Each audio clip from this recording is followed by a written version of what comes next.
মাত্র অল্প কিছু উপকরণ দিয়ে তৈরি করে ফেলেছি অসম্ভব মজাদার চিকেন ফ্রাই। আসসালামু আলাইকুম এভরিওয়ান, সবাই কেমন আছেন? আশা করি সবাই খুব ভালো আছেন। আবারও চলে এসেছি আপনাদের মাঝে নতুন একটি রেসিপি নিয়ে। আজকে তৈরি করেছি অসম্ভব মজাদার চিকেন ফ্রাই। এই চিকেন ফ্রাই তৈরি করা কিন্তু খুবই সহজ, শুধুমাত্র ঘরোয়া অল্প কিছু উপকরণ দিয়ে কিন্তু এই মজাদার চিকেন ফ্রাইটি খুব সহজেই তৈরি করে ফেলা যায়।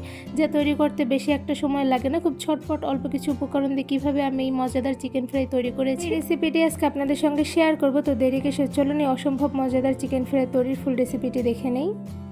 চিকেন ফ্রাই তৈরি করার জন্য প্রথমে আমি চিকেনগুলো খুব ভালোভাবে ধুয়ে ক্লিন করে দেন কেটে নিয়েছি। দেখতেই পাচ্ছেন অ্যাকচুয়ালি আমি চিকেনগুলো কিভাবে কেটে নিয়েছি। এভাবে কেটে নিলে কিন্তু মশলা দিয়ে ম্যারিনেট করার সময় চিকেনের মধ্যে মশলাগুলো খুব ভালোভাবে ঢুকে যাবে। চিকেনগুলো ম্যারিনেট করার জন্য প্রথমে দিয়ে দিচ্ছি আদা বাটা 1 টেবিল চামচ, সাথে দিয়ে দিচ্ছি রসুন বাটা 1 টেবিল চামচ, সাথে দিয়ে দিচ্ছি জিরা গুঁড়া। এখানে জিরা গুঁড়া দিয়ে দিচ্ছি 1 টেবিল চামচ, সাথে দিয়ে দিচ্ছি গোলমরিচের গুঁড়া 1 টেবিল চামচ, আর দিয়ে দিচ্ছি লাল মরিচের গুঁড়া 1 টেবিল চামচ। আপনাদের স্বাদ মতন দিয়ে দিবেন। দিয়ে দিচ্ছি লবণ 1 টেবিল চামচ, আর সাথে দিয়ে দিব সয়া সস। এখানে সয়া সস দিয়ে দিচ্ছি 2 টেবিল চামচ পরিমাণ। যেহেতু সয়া সসে এক্সট্রা লবণ থাকে তাই আমি এখানে লবণের পরিমাণটা কিন্তু কম দিয়ে দিয়েছি। আর সাথে দিয়ে দিচ্ছি টমেটো সস 1 টেবিল চামচ। এখানে টমেটো সসের পরিবর্তে কিন্তু যে কোনো সস ব্যবহার করতে পারবেন। সাথে দিয়ে দিচ্ছি লেবু, এখানে লেবু দিয়ে দিচ্ছি 1 ফালি।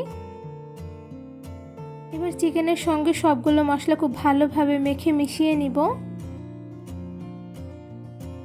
চিকেনগুলো মশলা দিয়ে খুব ভালোভাবে মেখে নিতে হবে, তাহলে কিন্তু মশলাগুলো চিকেনের মধ্যে খুব ভালোভাবে ঢুকে যাবে। এই তো সব ধরনের মশলা দিয়ে চিকেনগুলো খুব ভালোভাবে মেখে নাও কিন্তু হয়ে গিয়েছে। এবারে চিকেনটা একটা সাইডে 1 থেকে 2 ঘন্টার মতন রেস্টে রেখে দিব। আপনারা চাইলে কিন্তু চিকেনগুলো ইনস্ট্যান্টও ফ্রাই করে খেতে পারবেন। চিকেনগুলো ম্যারিনেট করে 2 ঘন্টার মতন রেখে দেওয়ার পরে এবার এর মধ্যে দিয়ে দিচ্ছি 1 কাপ পরিমাণ ময়দা, আর সাথে দিয়ে দিচ্ছি একটা ডিম।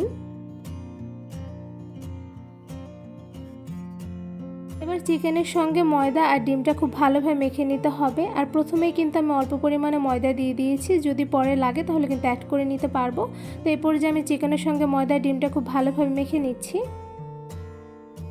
এই ঝটপট অল্প কিছু উপকরণ দিয়ে চিকেন ফ্রাই তৈরি করার সময় ময়দার পরিমাণটা একটু কম দিলে চিকেনগুলো কিন্তু খুব ভালোভাবে ফ্রাই হয়ে যায়, আর সাথে কিন্তু খুবই ক্রিস্পি হয়। তো এই পর্যায়ে কিন্তু আমার খুব ভালোভাবে ময়দা দিয়ে মেখে নাও কিন্তু হয়ে গিয়েছে। দেখতেই পাচ্ছেন খুব সুন্দরভাবে মেখে নিয়েছি। এবারে চিকেনগুলো আমি ফ্রাই করে নিব। চিকেনগুলো ফ্রাই করার জন্য প্রথমে একটা কড়াইতে দিয়ে দিচ্ছি পরিমাণ অনুযায়ী তেল। এবার তেল একটু গরম হয়ে আসলে এর মধ্যে একটা একটা করে চিকেনগুলো দিয়ে দিব। গরম তেলের মধ্যে ম্যারিনেট করে রাখা চিকেনগুলো একটা একটা করে কিন্তু দিয়ে দেওয়া হয়ে গিয়েছে। এবার চুলার আঁচটা একদম মিডিয়ামে রেখে চিকেনগুলো ফ্রাই করে নিতে হবে।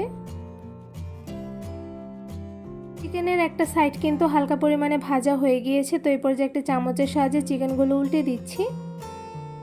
এই তো চিকেনগুলো কিন্তু উল্টে নেওয়া হয়ে গিয়েছে। আর এই সময় কিন্তু চুলার আঁচটা একদম মিডিয়ামে রেখে তারপরে চিকেনগুলো ফ্রাই করে নিতে হবে, তাহলে কিন্তু ভিতর থেকে খুব সফট আর উপর থেকে খুবই ক্রিস্পি হবে। কিছুক্ষণ চিকেনগুলো ভেজে নেওয়ার পরে দেখতেই পাচ্ছেন একটা সাইড কিন্তু খুব ভালোভাবে ভাজা হয়ে গিয়েছে। তো এই পর্যায়ে আমি চিকেনগুলো উল্টে নিচ্ছি। আর একটু সময় করে ভাজলে কিন্তু ভিতর থেকে খুব ভালোভাবে চিকেনগুলো সেদ্ধ হয়ে যাবে। তো এই পর্যায়ে আমি আরও কিছুক্ষণ চিকেনগুলো ভালোভাবে ভেজে নিব। চিকেনগুলো ভেজে নেওয়ার সময় চিকেনগুলো কিন্তু কিছুক্ষণ পরপর একটু উল্টে দিতে হবে, তাহলে কিন্তু চিকেনগুলো নিচে পুড়বে না। তো এদিকে দেখতেই পাচ্ছেন চিকেনগুলো কিন্তু খুব ভালোভাবে ভাজা হয়েই যাচ্ছে, কারণ খুব সুন্দর একটি কালার চলে এসেছে মাশাআল্লাহ। এবার আরও কিছুটা সময় চিকেনগুলো আমি ফ্রাই করে নিব। অনেকটা সময় নিয়ে চুলার আঁচ মিডিয়ামে রেখে চিকেনগুলো ভেজে নেওয়ার পর দেখতেই পাচ্ছেন মাশাআল্লাহ চিকেনগুলো কিন্তু খুব সুন্দর একটি কালার চলে এসেছে। তো এই পর্যায়ে আমি চিকেনগুলো একটা ছাঁকনির সাহায্যে ছেঁকে তুলে নিচ্ছি। আর সেম প্রসেসে বাকি চিকেনগুলো আমি ভেজে নিব। এই তো খুব সহজভাবে ঘরোয়া অল্প কিছু উপকরণ দিয়ে ছটপট তৈরি করে ফেলেছি অসম্ভব মজাদার চিকেন ফ্রাই।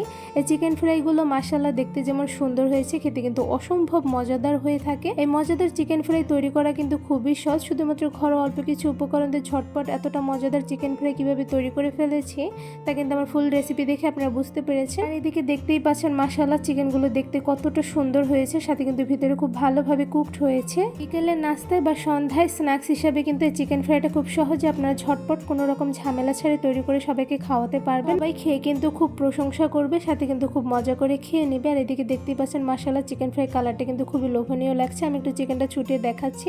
এই তো দেখতেই পাচ্ছেন ভিতরে কতটা পরিমাণে কুকড হয়েছে, খুবই ওয়েল কুকড হয়েছে। চিকেন ফ্রাইগুলো এমনি বা সস দিয়ে খেতে যতটা মজাদার হয়ে থাকে, সাথে কিন্তু লুচি, পরোটা বা নান দিয়ে খেতেও আরও বেশি মজাদার হয়ে থাকে। এই অসম্ভব মজাদার চিকেন ফ্রাই তৈরির ফুল রেসিপিটা আপনাদের কাছে কেমন লেগেছে তা অবশ্যই আমাকে কমেন্ট করে জানাবেন। এই অসম্ভব মজাদার চিকেন ফ্রাই তৈরির রেসিপিটা আপনাদের কাছে ভালো লেগে থাকলে অবশ্যই আমার চ্যানেলটি সাবস্ক্রাইব করে ভিডিওতে বেশি বেশি লাইক কমেন্ট শেয়ার করে আমার পাশেই থাকবেন। আজকে এখানেই বিদায় নিচ্ছি, দেখাবো অন্য কোনো ভিডিওর মাধ্যমে। সবাই সুস্থ থাকবেন, ভালো থাকবেন, আল্লাহ হাফিজ।